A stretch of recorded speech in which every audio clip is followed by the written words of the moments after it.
い話とかによくあるだろう。薄暗い荒れ地にいきなり人影が現れるなんてこと。ん？うわー！助けてー！おいらの直感がここにいるようなやつは普通の人じゃないって言ってる。もし声なんかかけられたりしたら食べられちゃうかもしれないぞ。君たちは誰？旅人？もしかして外国の人？いや、そんな格好見たことがない。まさかあの世から来たのか？俺は葬儀のためにここに来ただけで悪いことをしてたわけじゃないんだ。どうかご勘弁を。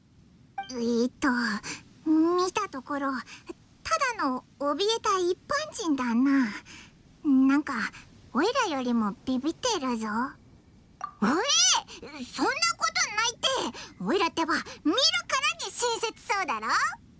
そう怖がるなって。別に何かしようってわけじゃないから。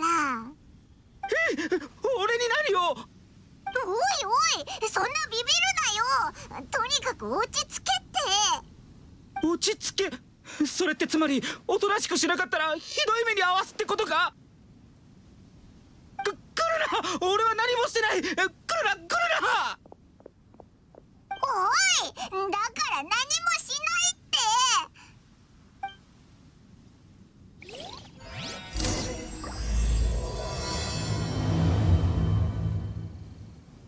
おいら何かまずいことでも言ったか？何か問題でも起きたら大変だ。とりあえず追いかけよう。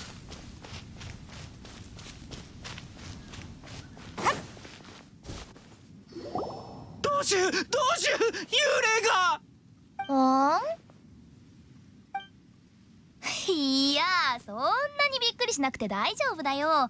彼らは幽霊じゃなくて普通のお客さんだから。そうだぞ、幽霊じゃないって言ってるだろ。なんで信じないんだよ。でもお客さんっていうのもなんか違うけど。ごめんね、彼はうちの新人のもう初めて葬儀をやるもんだから少し神経質になってるみたい。葬儀。ああ、勝利が家計をやってる王城堂も確かそういうのを専門にしてたよな。あれ、勝利さんを知ってるんだ。じゃあ話が早いね。私はフータオ、王城堂の同主。主な役割は生と死に関わることをちょっとね。でも私はこの仕事を気に入ってるの。もし王城堂にしてほしいことがあったらなんでも言って。そうだぞ。それに王城堂に頼みたいことがあったとしてもこんな偏僻なとこまで来ないだろう。まあ商売上のお客さんじゃなくてもこの世に生まれてきた時点でみんな私のお客さんだから。今はそうじゃなくてもいずれ必ずね。王城堂は予約サービスも受け付けてるよ。私たちはあなたにとって最良の選択。ただし予約時間は正確にね。じゃないといろいろ面倒だから。まだ決まりそうにないならそう言ってちょうだい。その気になった私がもし元気なあなたを見たら絶対にがっかりしちゃうから。ストップ。そのどっから突っ込めばいいんだ。悪いな、同志は少々癖のある人なんだ。代わりに俺が説明しよう。最近無謀の丘で心霊現象が起きたと聞いて、それを鎮めるためにここで葬儀を行っていたんだ。葬儀自体はうまくいった。同志が言うにはしばらくはもう何も起きないらしい。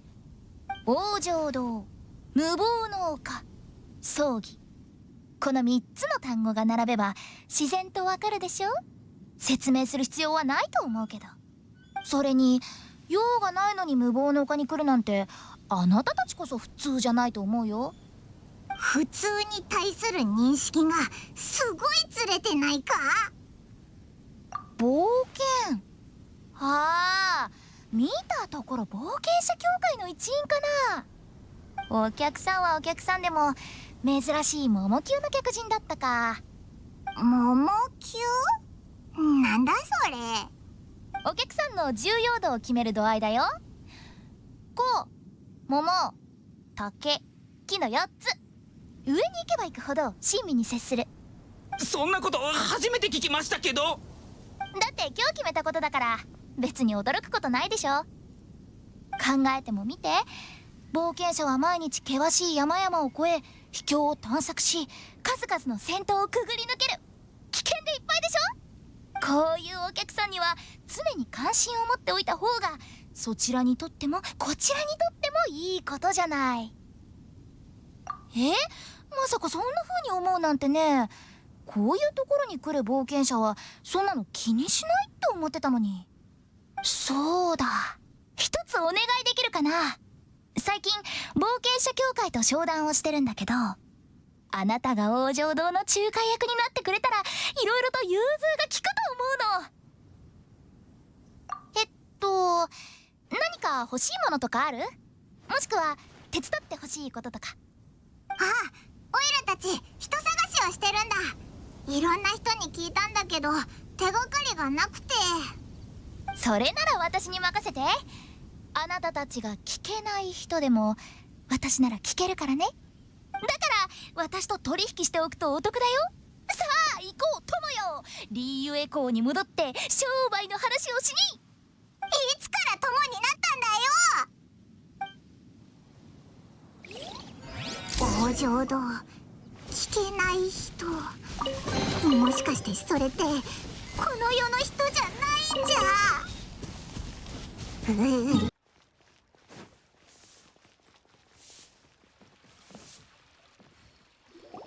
あら、またあなた？そちらの商売には興味がないと言ったはずだけど。まあまあ、そうすぐ結論付けないでくださいよ。見てください。あなたたち冒険者協会の中には私のことを深く認めてくれている人もいるんですから。前回そちらと話し合った後にもっとお得なプランを作ったんです。例えば王城堂は冒険者協会からの要請を優先的に処理するっていうのはどうでしょう。さらに最初のお客さんには特製の箱を100個おまけしてあげます。あと現場回収サービスもつけちゃいますよ。一部の危険な地域は追加料金を取りますけど、リーユエのほとんどの地域をカバーしてます。安心してください。とっても安いですから。私の考えを全く分かってないよね。分かってますって。お金の話でしょ。けど私たち王城堂が出してる条件は十分魅力的なものだと思いますよ。ほら、外での冒険には危険がつきものじゃないですか。雨が降り出す前に戸や窓の修繕を行うっていうでしょ。つまりそういうことです。そんなものを事前に準備しとくなんて聞いたことないけど。それに準備するっていうなら冒険を安全に進めるためのものを備えるべきだと思うけど、これ以上は時間の無駄みたいね。私も忙しいの。ちょっと待ってください。じゃあもう一つサービスしちゃいます。利用客が一度に10人いたら3割引きってどうですか？当主、もうやめましょう。これ以上やるとまた洗顔軍が来ますよ。見たところ王城堂のサービスを売りつけてるみたいだな。はあ、一旦王城堂に帰るしかないか。こんなチャンスを棒に振るなんて後になって困るのはあの人たちなのに。現実から目を背けてどうするんだろう。遅かれ早かれいずれやってくることなのにね。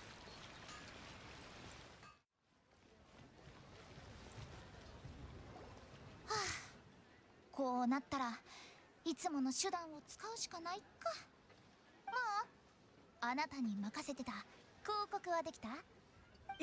すみません、まだ半分しかできてないです。でもこんなおかしな宣伝のやり方本当に役に立ちます？絶対に効果があるから安心して。これは往生堂に代々伝わる方法なんだから。まず必要としているお客さんが往生堂の門前に置かれた何も書かれていない木札を手に取り、そこに依頼内容を書いた後、門の隙間から島内へと入れる。その内容を見た私が不法だろうと仮装だろうと葬儀だろうとお客さんの要望通り満足させる。まあ面倒な方法ではあるよ。あっちこっち走り回ることにもなるし。けど一度にまとめてあげれば。そうじゃありません同種。俺が言ってるのは木札の役割じゃなくて、その木札に広告らしき文言が一切ないことです。いい？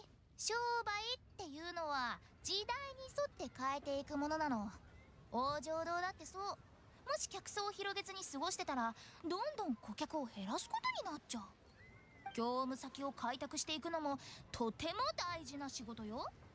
私が同志になってからは往生堂のためにいろいろな方法を試してきたんだから。過去には他のお店と同じようにチラシを貼ったこともあるけど、洗顔軍にきれいさっぱり剥がされちゃってね。臨死一日体験を開催しても誰も来なかったし。当たり前だろう。最後の最後でやっぱり代々伝わる方法が一番いいって気づいたの。これこそが歴代同士の知恵ってやつだね。今はいろんなところに話を持ちかけて提携先を探してる途中ってわけ。さっきの冒険者協会のようにね。つまり業務開拓を行ってるの。別の方法がいいなら木札に1個買ったらもう1個おまけって言葉を書くとかどう？何を買うんだ？それはもちろん丈夫なもう一つの家だよ。すぐに使う予定がなくても大丈夫。往生堂の品物は質に自信があるからね。まず先に壊れるなんてことはない。さあもう引き続き広告の準備をしてちょうだい。私たちの今後の商売に関わってくるんだから。けどやっぱり俺。あ、わかった。割引が足りないと思ってるんでしょ。そうでしょう。確かに冒険者協会は新規のお客さんだから多めに割引したけど、昔からのお客さんにも同じように誠意を見せないとね。少し考えてくる。新入りさんちょっと待ってて、すぐ終わるから。おいらたちは新入りじゃないぞ。仕方ない。この辺りを散歩でもしながら彼女を待つか。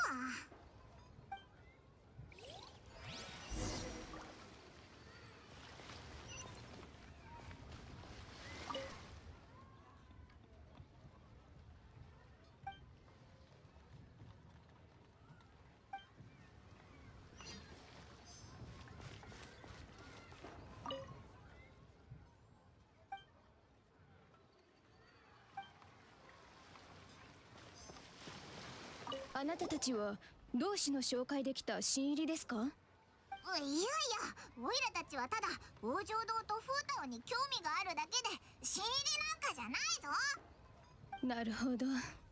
それならあまり興味を持たれない方がいいですよ。一般人が多くを知りすぎてしまうのはあまり良くないことですから。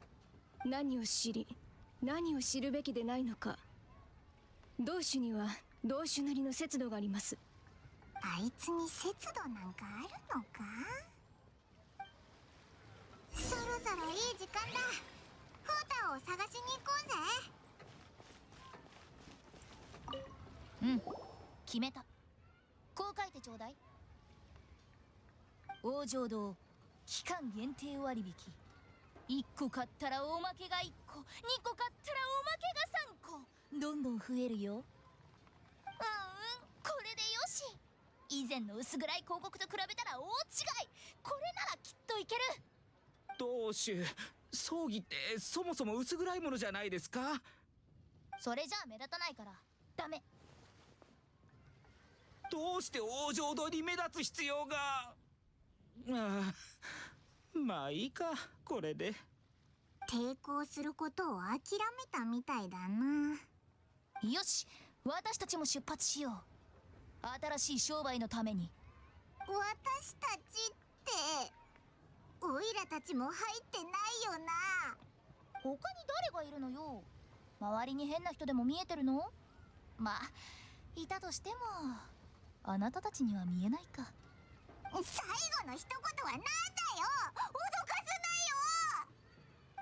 すなよ。ごめんね、冗談だよ。あなたたちが見えないものはここにはいない。少なくとも今は。そう固く考えないで。私からすればみんな死を恐ろしく考えすぎなんだよ。人は痛みや後悔、死による別れを恐れている。その心の傷を埋めるために人は死に対する幻想を想像した。そう、例えば幽霊とかね。確たる証拠もないのに今では大っぴらに話すような話題ではなくなっている。もし私まで忌避するようになったらそれこそ往生堂の終わりよ。お、どんなやつだった？想像よりも友好的で話が通じたでしょ。そうでもなかったよな。結果的にはオイラたちに怪我はなかったけど。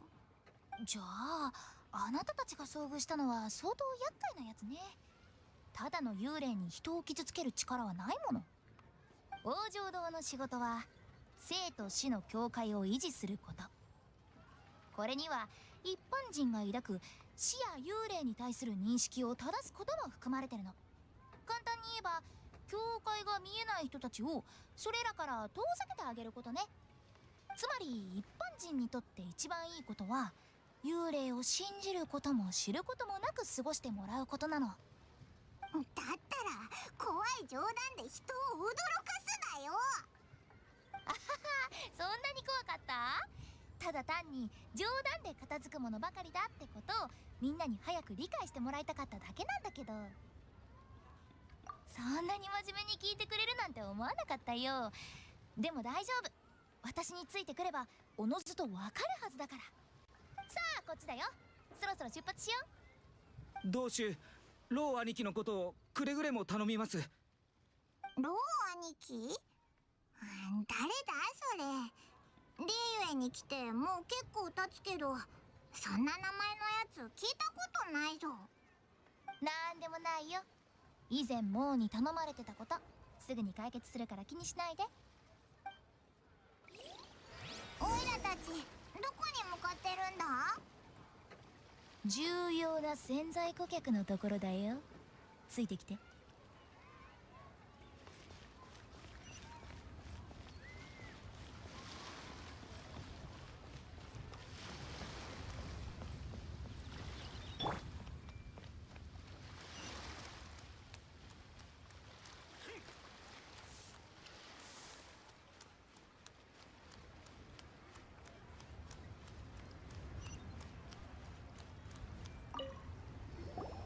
君たちは？こんにちは。私は往生堂の同種フータ往生堂の人がなんで僕のところに？オ。いいえ、大した理由じゃありません。最近体の調子や具合が悪いなんてことはないですか？もし具合が悪かったらそれは一大事、病の予兆かもしれません。人は健康でいる時ほど命がどれだけ脆いものなのか想像がつかないんですよ。だから予兆があったとしてもあまり重要視しません。何を言ってるのかさっぱりだよ。僕は健康だし幸せだ。何も不自由はない。もういいだろ、帰ってくれ。あれ、どうして怒ってるんだろう。私はただ健康の重要性を話しただけなのに。でも往生堂の同種がそれを解くのはちょっとおかしいだろう。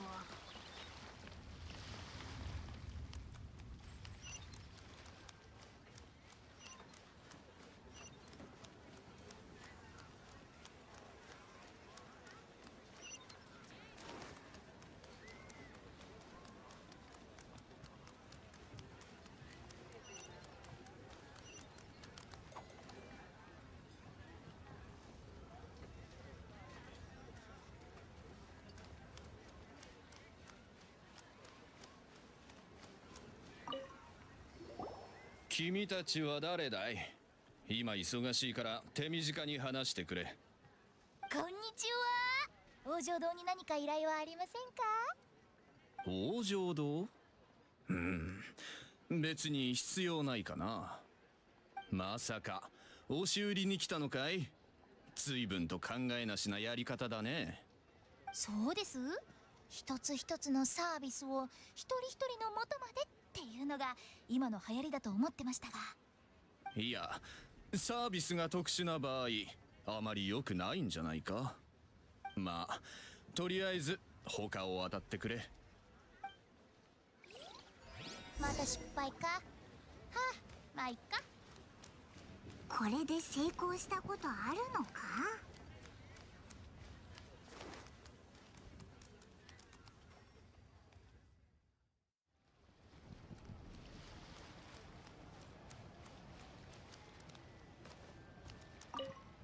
あなた王城堂の同志よね。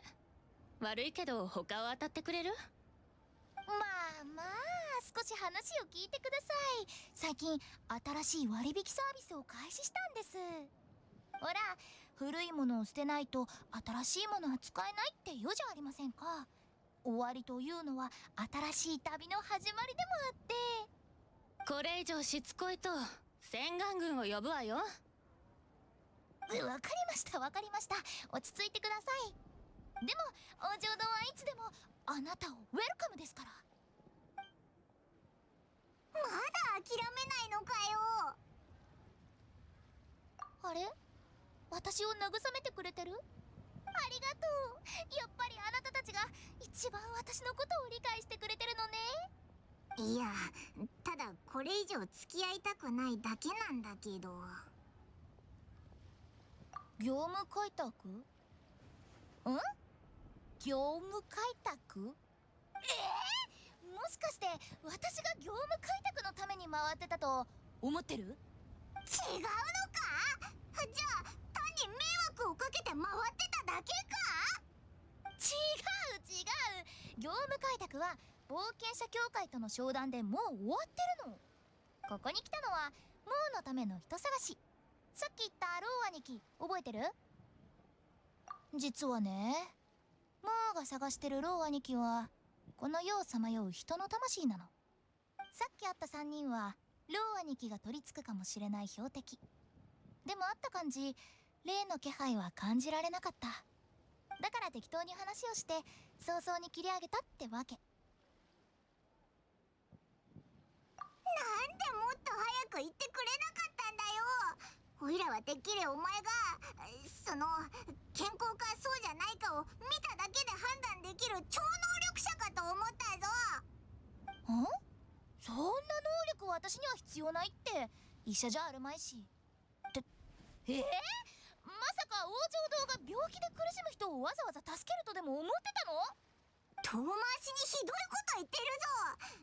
まあ遠回しに言ってる気なんてお前にはさらさらないんだろうけど。まあまあ、とりあえず王城堂に戻ってから詳しい話をしてあげる。ロー兄貴のことはモーと深く関係してくるからね。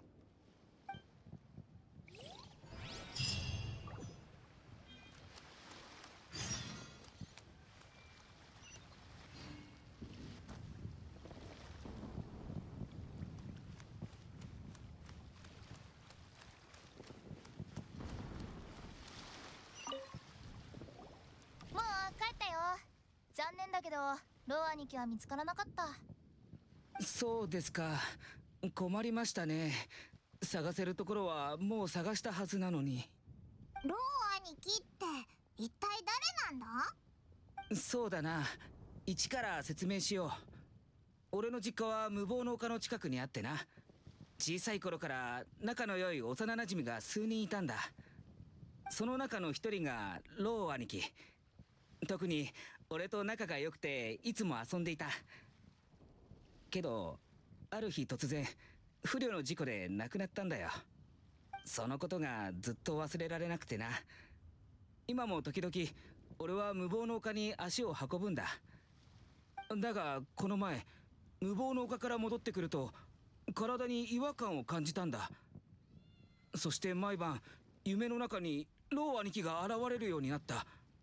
それで思ったんだ。もしかしたら本当にロー兄貴が何かをしているんじゃないかって。ただの予想だし証拠はないが、どうにも落ち着かない。考えれば考えるほど不安が募る。幼なじみの友達がもし悪鬼にでもなっていたら、そんなのをどう受け止めればいいんだ？彼はそれが原因で往生堂に入ったの。だからこのことに関しては給料も受け取ってない。でもモーの心配が的中する可能性はあるの。だって鬼の霊が現世をさまようことは時々あるからね。でも悪鬼は言い過ぎかな。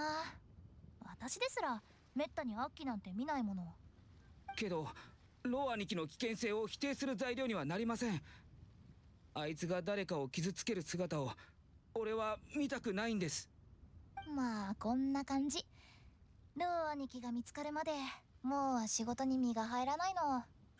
さっき私たちが訪ねたあの人たちもその数人いるモーの幼なじみでね。ロー兄貴がその中に潜んでるんじゃないかって睨んでたんだけど外れだったみたい。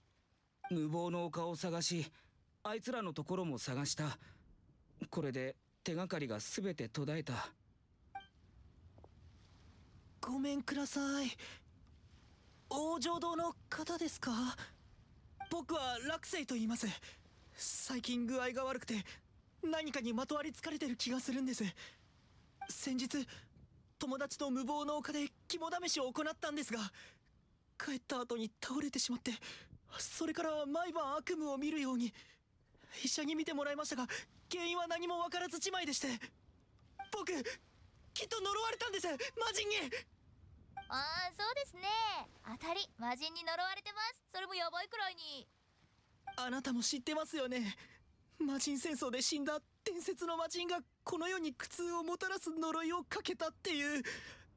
この呪いを解かないと小僧ロップが弾け飛んで凄惨な死を遂げるとかなんとか。伝説にあった呪いの症状と今の僕は同じなんです。無謀の丘、呪い。いや、これは呪いじゃなく、多分ロー兄貴が。はあ待った待った。2人とも静かに勝手に喋らないで。お前にだけは言われたくない。王城堂はこういった鬼とか魔人のことに詳しいんですよね。助けてください。私にたくありません。いいですよ、問題ありません。私に任せてください。でも呪いを解くにはそれに適した場が必要です。準備しないといけません。新入り、あなたの手が必要だから私と一緒に来て。俺も一緒に。あなたはまず彼に噴光駆除を行ってあげて。前に教えたはずだよ。準備ができたら私のとこに来て。これが終わったらまたロー兄貴のことについて話そう。わかりました。じゃあ私たちは行きましょう。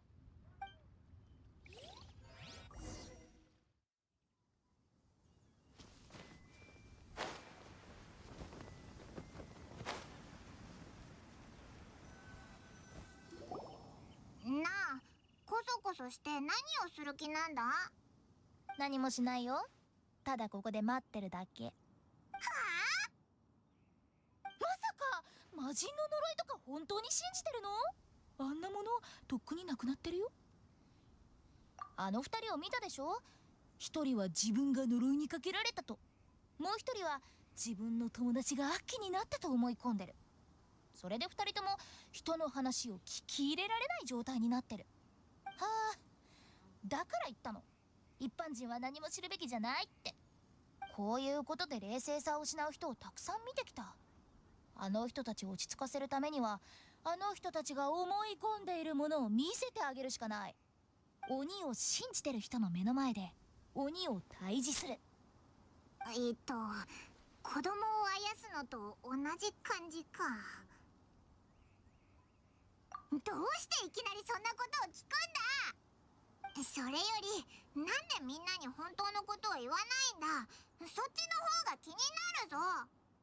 そんなの真実を告げても事態が良くなる保証がないからに決まってるでしょ。教会に近づいた人を離れさせる。心理的な問題は心理的な手法で対処するのが一番。それもそうだな。じゃあ呪いのことはどういうんだ？夜叉の歴史って聞いたことある？その昔、彼らは魔人と激しく戦った。魔人は敗れたけど、怨嗟はずーっと残り続けた。その怨嗟が疫病となり、人々を蝕んだ。人々はそれを魔人が下した呪いだと信じて疑わなかったの。たくさんの命が疫病によって奪われ、死んだ体を媒介に疫病はどんどん拡散していった。後になって人々はやっと疫病の拡散を阻止する方法を見つけたの。空気を浄化し死骸を焼く。そして初めてそれを行ったのがこの王城堂の創始者なの。そうだったのか。それから何年か経ち、疫病は完全に消滅した。同じような出来事を王城堂は何回も処理してきた。そのおかげでリエユへの生と死の均衡を保ってきたの。簡単に言えば、私たちは森人。人々を見守り、人じゃないものも見守る。へへ。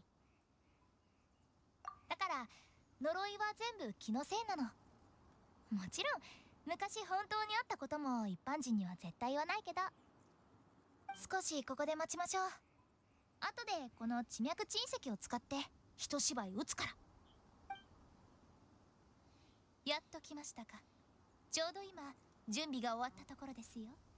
見てください。これが邪を払う特殊な装置。あなたの体から呪いを吸い出し具現化します。危険は及ばないから安心してください。この旅人さんは百戦錬磨の実力の持ち主だから。あ、そうだった、言うの忘れてた。まあ大丈夫でしょ。これで本当に解決するんですか？同志を信じろ。あの人は性格こそ変わってるが、やるときはしっかりやる。ちょっと変わってるなんて単語で私を語らないでよ。少なくとも天真爛漫で無邪気って言って。とりあえず早速始めましょう。心理装置を起動して。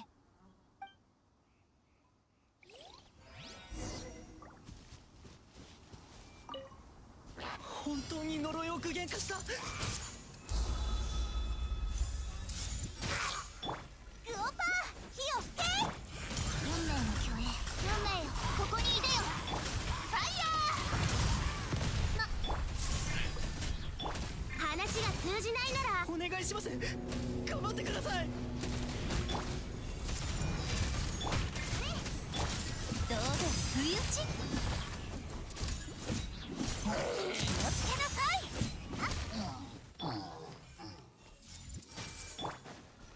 ウオパー。どうぞ不意打ち。どう？呪いが払われた気がしませんか？します。これ以上にないすっきりした気持ちです。すごくすがすがしい。ありがとうございました。それからそこの旅人さんも、あなたたちが助けてくれなければ私は呪いで死んでいたでしょう。じゃあ今ならもう言っていいですね。てっててー、騙されました。なんですか？一般人にはわからないでしょうけど、これはただの地脈鎮石で魔物を引き寄せるものなんです。あの魔物たちも呪いの具現化じゃなくて本物の魔物です。あれれ、おかしいですね。何もしてないのに具合が良くなるだなんて、なんででしょうね。まさか実は呪いにかけられてないってこと？ではどうして病気に？風邪をひいたか食あたりか、はたまた心理的なものか。私的には最後のやつがよくある原因だと思いますよ。まさかそんなことが。こんな原因思いもしませんでした。とにかくありがとうございました。礼には及びませんよ。これからはそんなに疑心暗鬼にならないように。私も毎回こんな方法できませんから。人生とは短きもの。生きているうちに生を謳歌してください。その一言は少しモヤモヤしますが、では僕はこれで。ご迷惑をおかけしました。どうやらロー兄貴が原因じゃなかったんですね。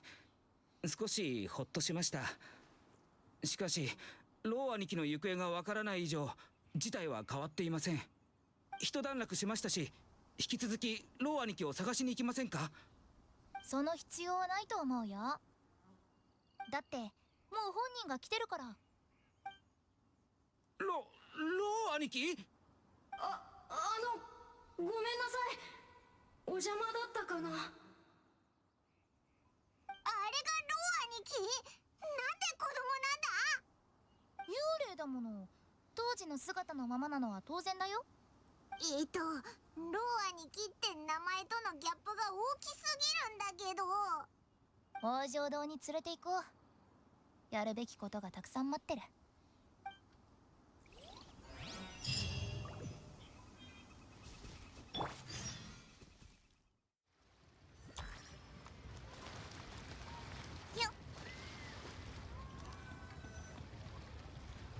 予想外のことばっかで、おいらもうついていけないぞ。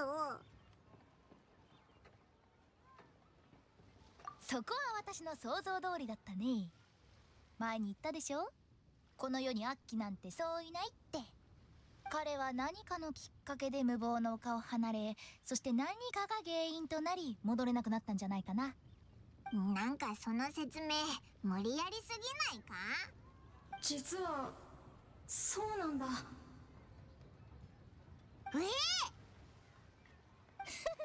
すが私。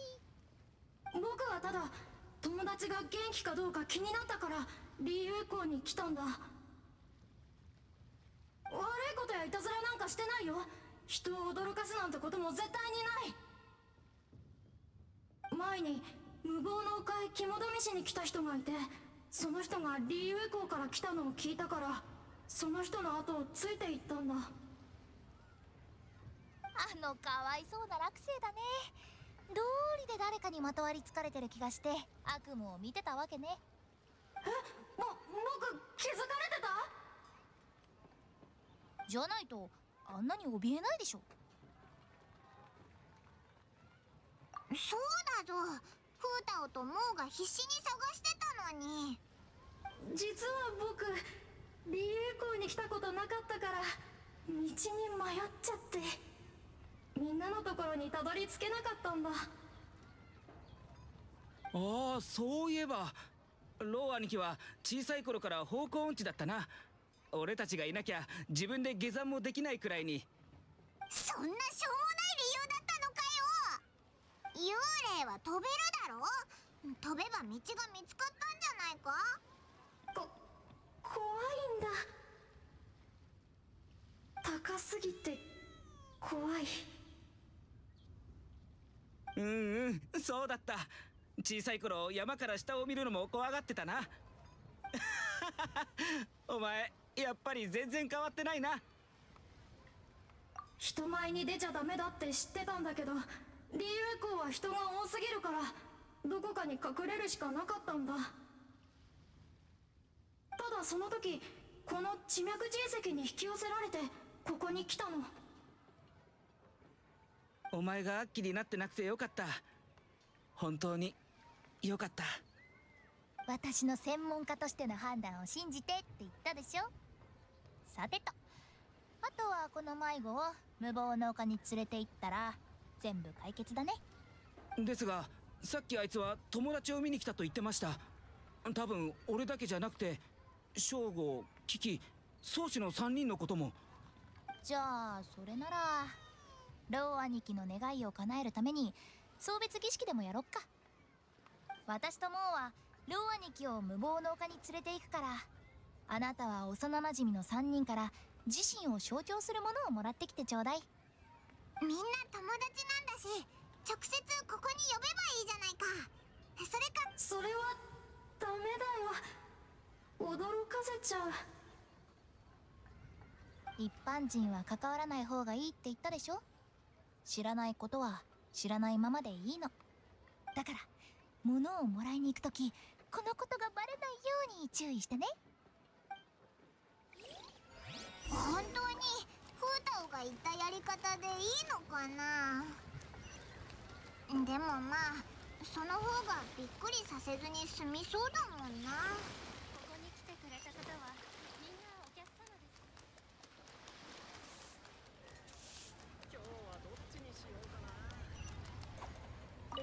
こんにちは。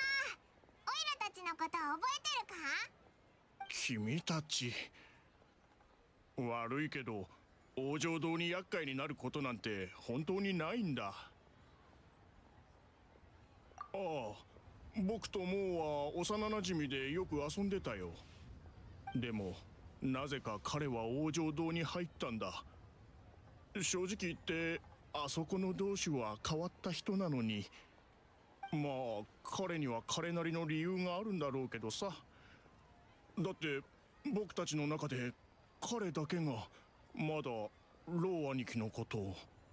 そうだ、ロー兄貴のことは彼から聞いてる？うん、全部聞いたぞ。じゃあさ、もし仮にロー兄貴に何か一つ物をあげられるとしたら、何を選ぶ？仮にだぞ、本当に渡せるなんてことはないからな。そうだね。僕だったら彼のために料理を作るかな。彼は辛いものが好きだったんだ。通常の何倍も辛いジョジョジーが大好物でね。そうだ、もし絶雲の唐辛子を持ってきてくれたら作ってあげるよ。小さい頃に食べてた味だからきっと喜ぶはずだ。わかった。少し待っててく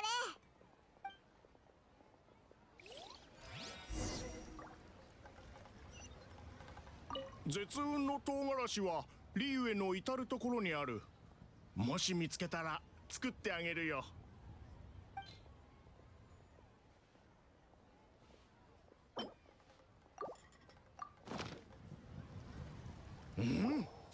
これなら足りると思う。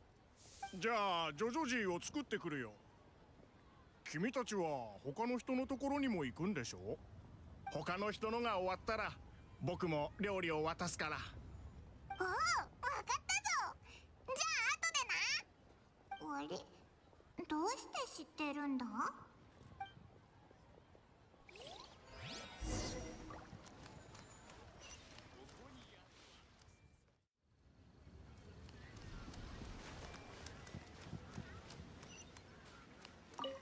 また君たちか。はあ、王城堂の商売には興味ないと言ったはずだが。今回はモーからの紹介なんだ。お前たち友達だろ？ああ、それは確かだが、そういえば最近王城堂に入ったと聞いたな。理由は大方察しがつく。俺たちの幼なじみだったロー兄貴のことが原因だろうな。そう簡単に納得することはできないと分かってる。過去を忘れるっていうのは容易なことじゃない。俺もそうだった。それで君たちはロー兄貴のことでここに来たのか？鋭いな。まだ何も言ってないのに。これでも商人なんでね、人の機微に関しては敏感なんだ。皆は俺のことを鈍感だと言うが、この商売を続けているうちにそれも少しは改善できた。最初の頃はヘマばっかしてたがな。これを君たちにあげるよ。これは俺たちが小さい頃夢見てた豪華なおもちゃ箱だ。その頃は金がなくて買えなかったが、今は商売がうまくいってこういう箱を何十個だって買える。昔の夢も叶ったかな。これがお金持ちってやつか。俺にとってそれは思い出の象徴でもある。それを夢見ていたからこそ今の俺たちがあるんだ。そうだ、見たところ俺の次は正吾と宗師のところに行くんだろう。はもうあったから、今から宗師のとこに行くところだ。おお、宗師なら後で飛雲の丘の空中通路で会う予定だ。埠頭に向かう階段の上だな。俺は少し用事を済ませてから行く。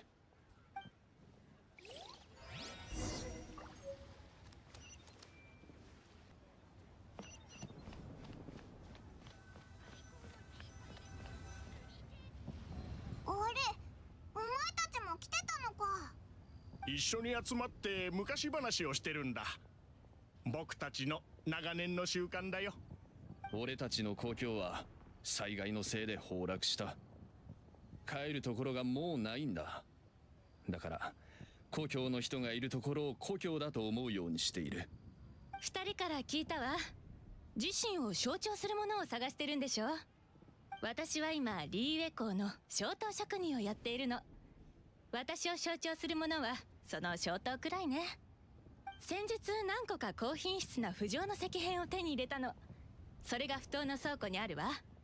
もう管理員に話は通してあるから、悪いけどそれを持ってきてくれないかしら。どうやら説明する必要もなかったみたいだな。早く持ってこようぜ。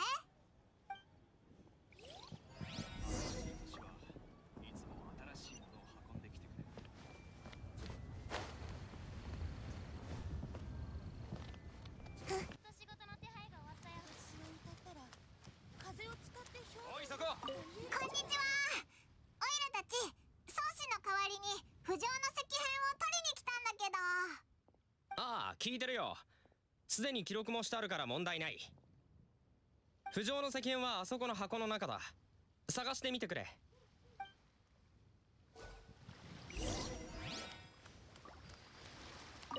ここじゃないな。他のところを見てみようぜ。宗師が言ってたのはこれだな。これを持っていこ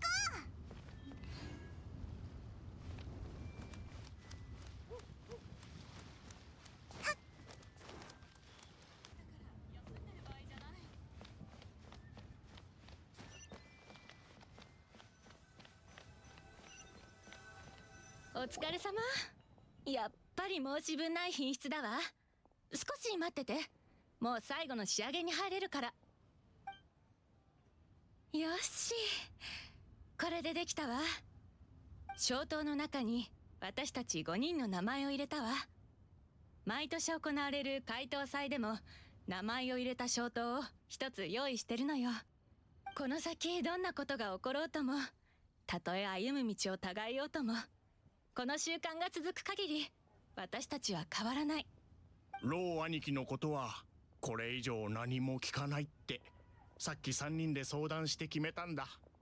もしそういう機会があるんなら、俺たちは元気にやってると伝えてくれ。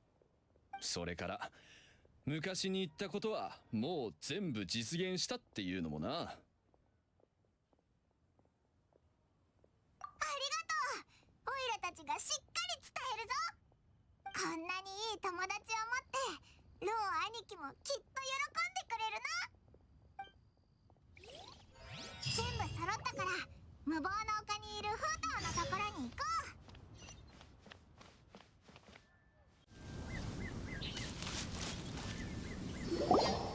うん、戻ってきた。想定してたよりも早い。パイモン、バレてないよね。う。オイラそんなに信用できないか。冗談だよ。別に大丈夫。自分たちを象徴するものをくれたということは多かれ少なかれ感づかれてるだろうし。でも幽霊や亡霊に関しては何が起きてもおかしくないの。彼らがそれ以上追求してこない理由はそこにあるのかもね。もし後々何かに付け狙われることになったら、その時は一線を越えることになる。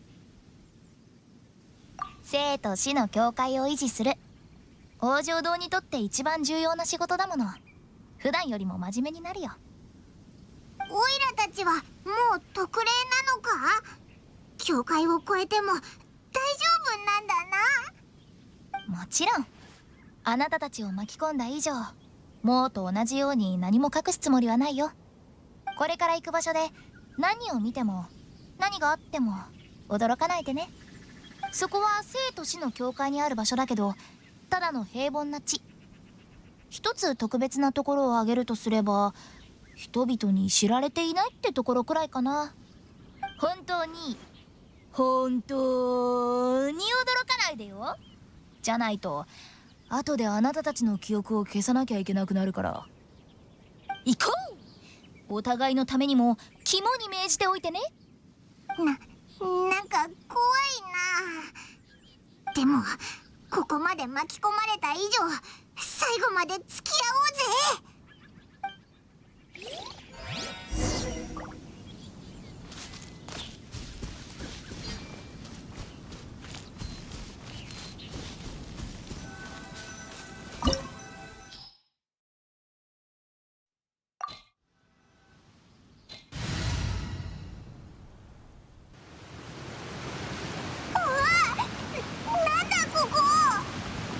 死に最も近い場所。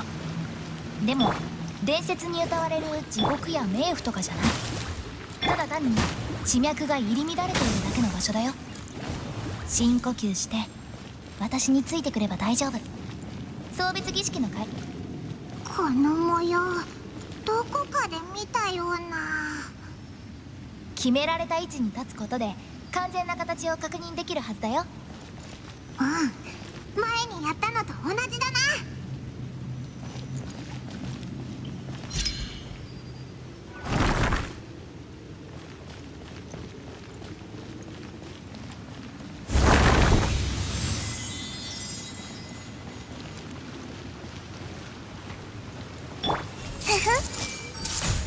熱々でしょ。気をつけなさい。全部丸見えね。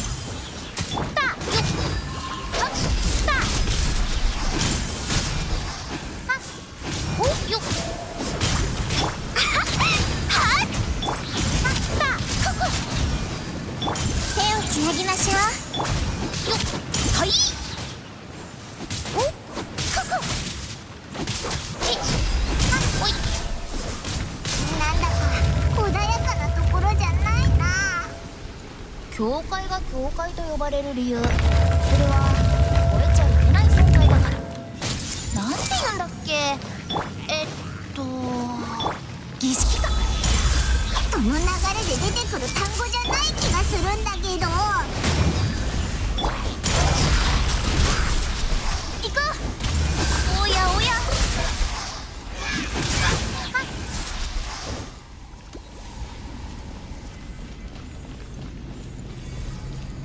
おい。カリカリな料理の時間だよ。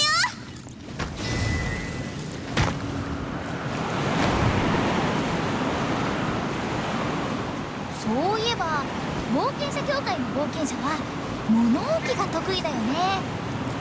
適切なものを適切な場所に置く。破壊とか元素反応とかでドカーンと。何かヒントを伝えようとしてるのか。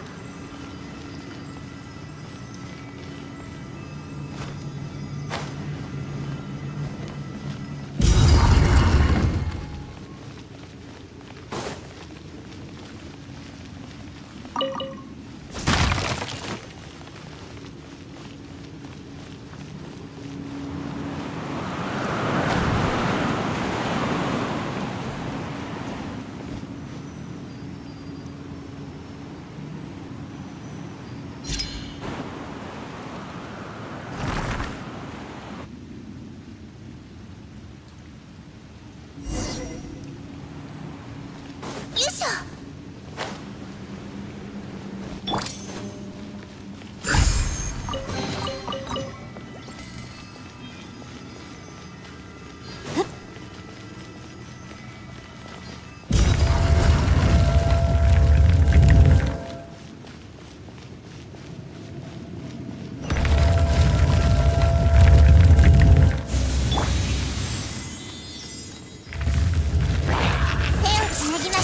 師匠の技を食らいなさい。ウオパ。私のお家にいらっしゃい。いってらっしゃい。ひっ。ぐ。あ熱々でしょ。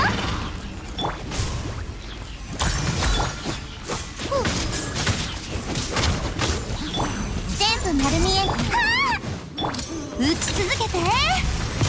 気をつけなさい。いや、それ。おやおや。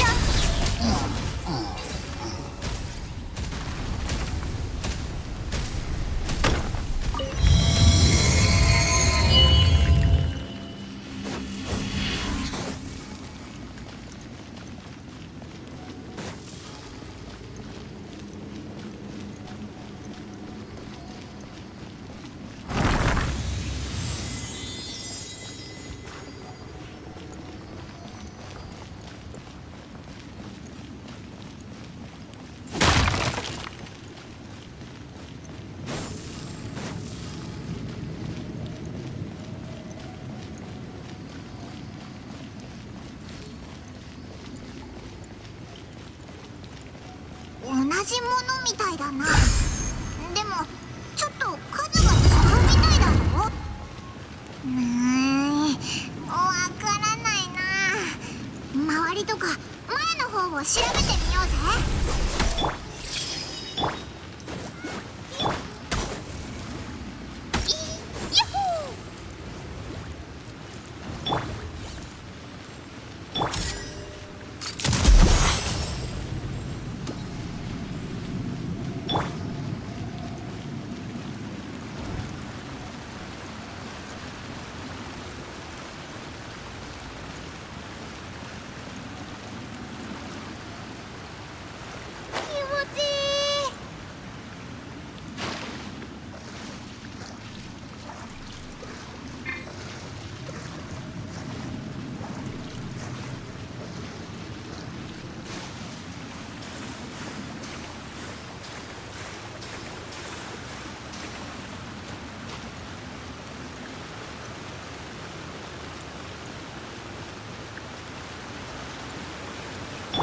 熱々でしょ。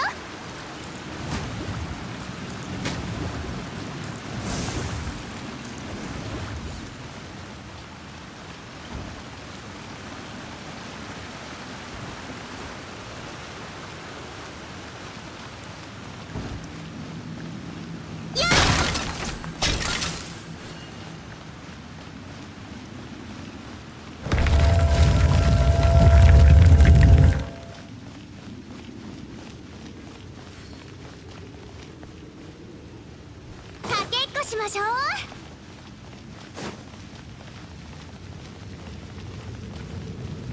ここはさっきと同じところじゃないか？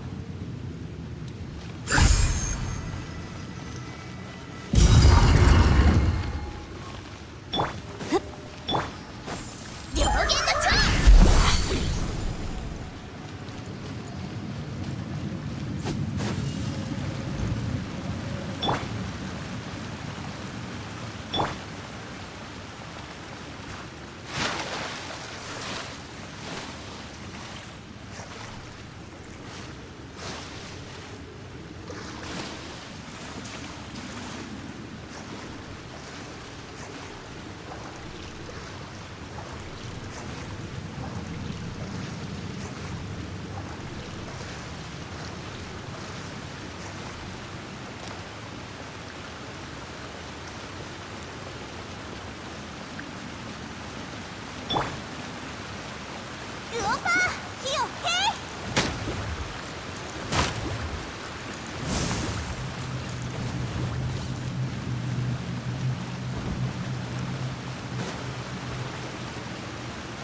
どういうことだ？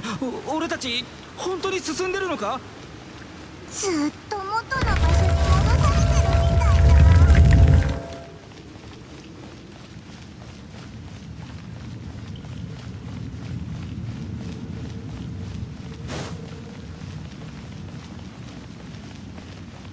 だ。ずっと同じところに戻されてる。きっとキダショウの仕業だ。そうじゃないよ。あなたたちの様子を見て安心した。やっぱり一般人じゃ中に入れないんだね。もしやお前分かってたのか？まあまあ、数が足りないならそれを持って何周か回れば足りるんじゃない？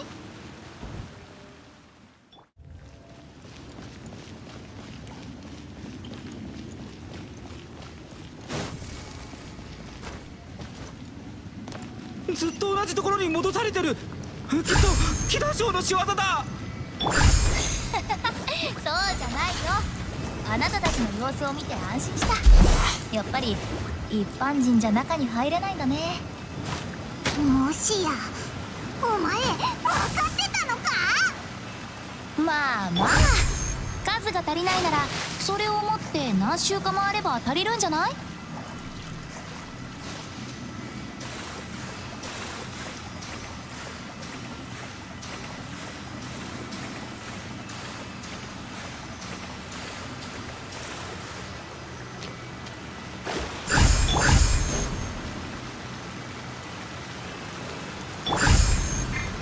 熱々でしょ？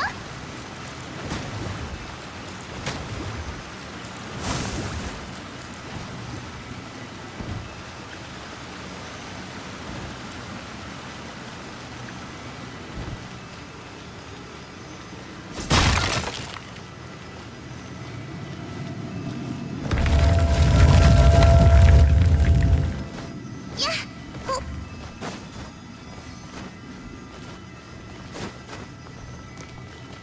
ずっと同じところに戻されてる。きっとキダショウの仕業だ。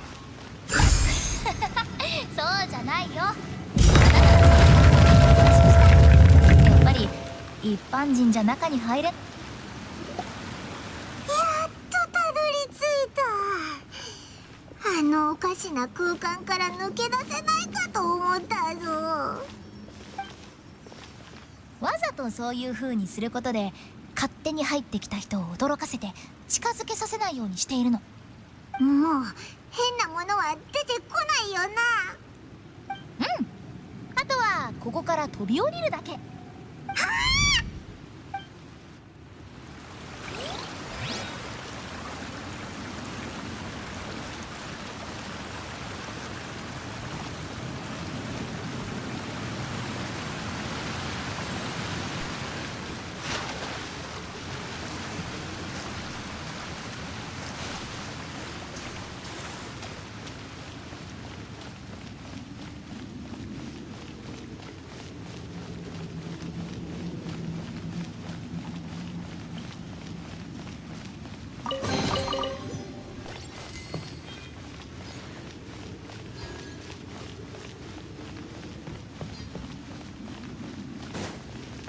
ようこそ送別儀式の会場へ。私たちの目的地はもうすぐそこだよ。興奮してると思うからいつも通り話したり見たりしてて大丈夫。すぐにここがどうってことない場所っていうのがわかるから。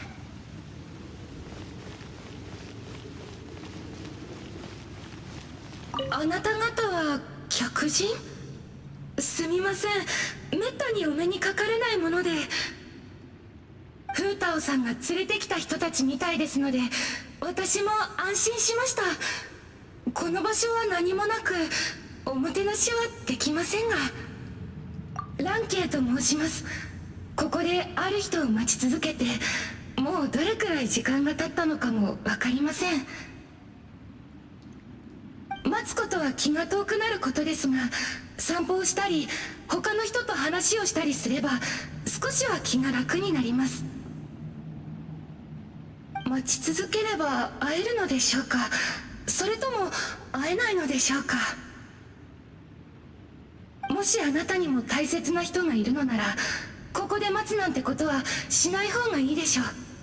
私は待つことしかできませんでしたので。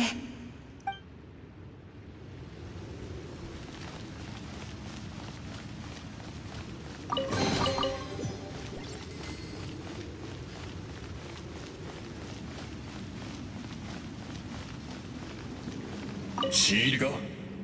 奇遇だな。俺もだ。こんな綺麗な景色が広がってるなんてな。俺はてっきり暗くて寒くて方向すらわからない場所かと思ってた。ここは気持ちを整理するにはもってこいだ。もともと期待していなかったからかな。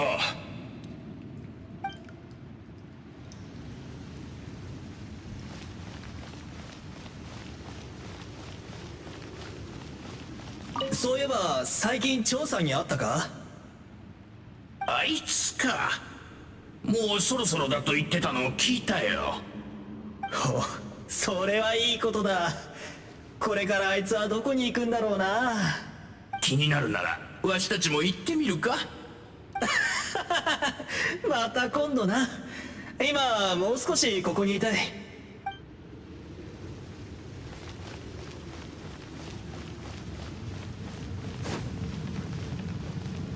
また解答祭の時期か。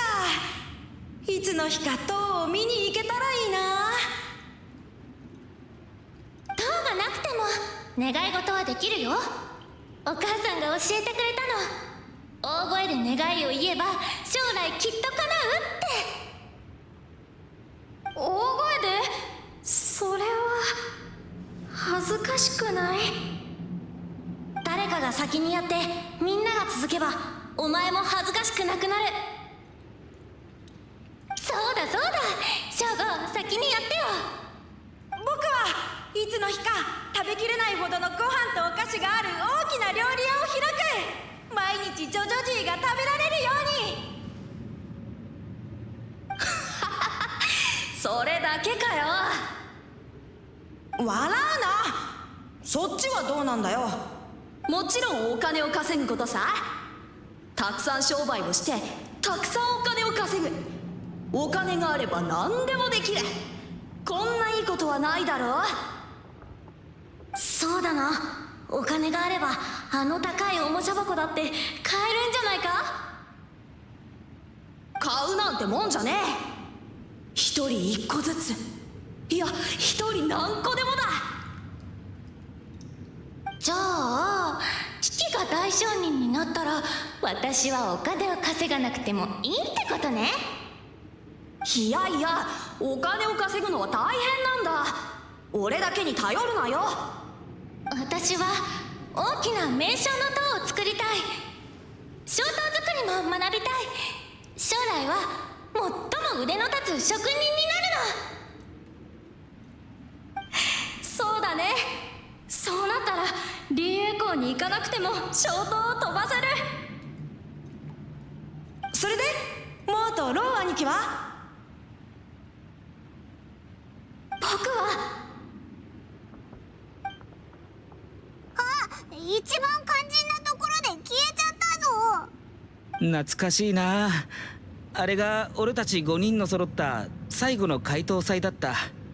時間が経ってみんなこんなに大きくなったんだね。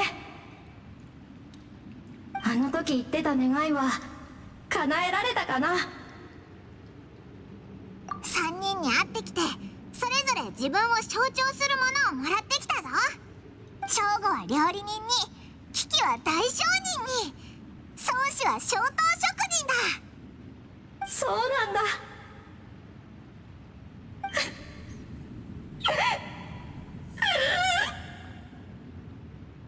あの時言ってたことはずっと俺たちの心に残ってる。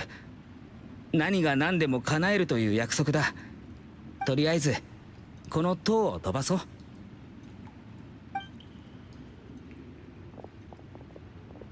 ちょっと空気を読んであげてよ。彼らが話してる間は遠くでそっと見守りましょう。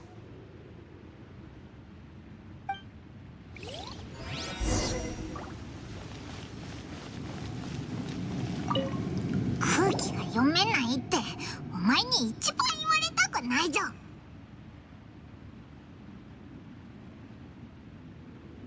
そう目的が達成できるなら家庭なんてどうでもいいでしょ。前にも言ったけど王城堂が最初に行ってたのは葬儀じゃなくてお医者さんみたいな仕事だった。魔人戦争の時期は死体の山、おびただしい数の霊、蔓延する疫病、すなわち死が私たち聖者の世界を蝕んでいた。その時に王城堂ができたの。弱々しい人間という身分で長い時をかけ死を追い返した。大きな代償を払ってきたみたいだな。それからまた長い年月が経ちリーユエ港は栄えた。人々は名誉とモラを追い求め、やがて狂気に達した人が死の遺産に触れた。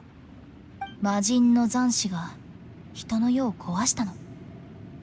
具体的なことは省くけど、それは生という自滅と死という終焉でもあった。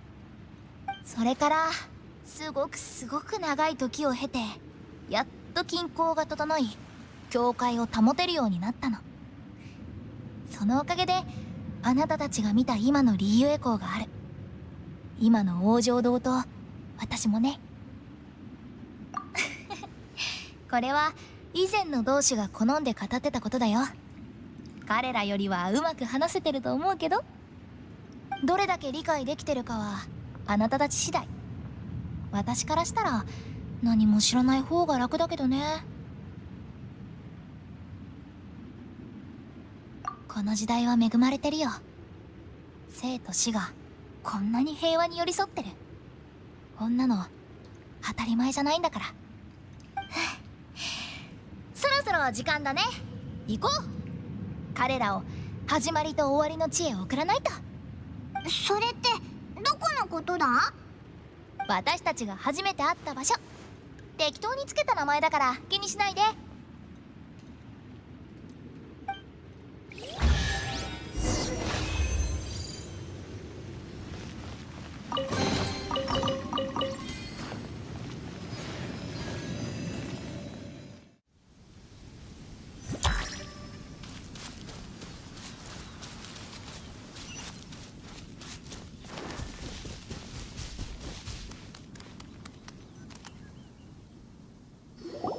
兄貴、満足できたかな？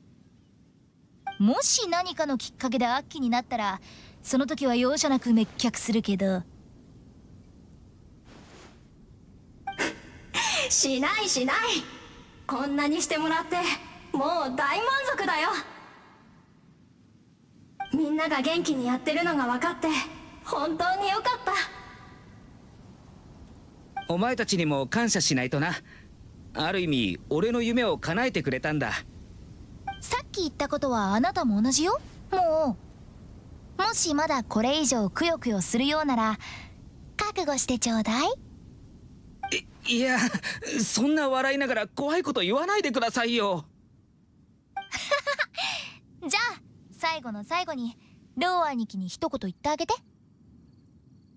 またな、ロー兄貴。違う、またなはダメ。行ってらっしゃいとかにしないと、またったら困るでしょ。大丈夫。僕はそっと離れることにするよ。ごめんね。僕たち二人が言った夢だけは叶えられそうにない。気にするな、どうってことない。安心していけ。みんなのことは忘れない。それじゃ。言っちまったな。なんだか人生の一大事を成し遂げたみたいで心が空っぽな感じだ。さっき言ってた二人の願いってお互い家庭を築いたら家族みんなを連れて回答祭を過ごす。だから俺はあいつらが羨ましいんだ。あいつらはもう夢を叶えたが俺の夢はもう一生。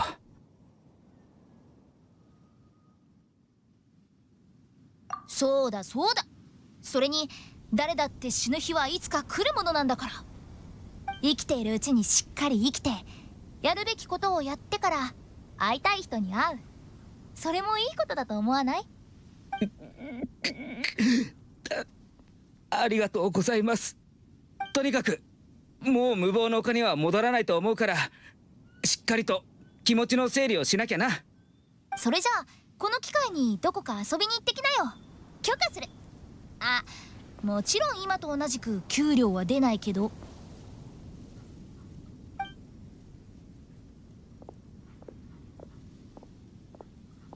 待てよ、何か忘れてないか？お？教会に連れて行ったのは人探しを手伝うのも兼ねてたんだよ。その反応じゃ見つからなかったみたいだね。残念。惜しい惜しい。いや、ちっとも惜しくない。私もあなたたちが見てないところで探してみたんだけど、残念ながら何も見つからなくて。これからも気には留めておくから、何か分かったらあなたに連絡する。適当に言ってるだけじゃないよな。えへへ、生きてる人を探すのは得意じゃないんだ。もし教会の向こうにいる人探しなら、縁起でもないこと言うなよ。安心して、その生きた人もしっかりと探してあげる。もういつになったら私の冗談に慣れてくれるの？私にも私なりの理由があるから。理由？今日私たちが行った場所で見てきたものは、聖者の世界に執念を持つ死者たちなの。でも私はそこで歴代の同志を見たことがない。一度も。王城堂の同志になることはきっと悔いの残らない正しいことなんだと思う。